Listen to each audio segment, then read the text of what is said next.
आज तो भैया नहीं खान आज से इनका बिछाना में हग मुझ के इतना हम लीदी छिदी करें कि अहन तो बड़ी महकी। कारे साले बकलो लावा हैं यही चादर में पूई पूई पादो तरह मलिकार है त कलाण ओढ़ी है। चलो सूत आवेदन मलिकार के बोलो तनी ई साला बकलो लवा नु यही में पूई पूई पदलसिया। साला ये हमारे बिछौने में ब्रुसलिया क्या करता है? अरे साला ब्रुसलिया तेमे का सुतल बारे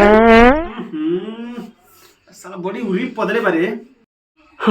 मलिकार आ गोनी देखी है सारे ब्रुसलिया के इतना पादता कि मोलो लाश उठ के खड़ा हो जाए कोई के रे सारा तनी चैन से मरे दे। हाँ मारी करके मारी। तू कभी बताओ तनी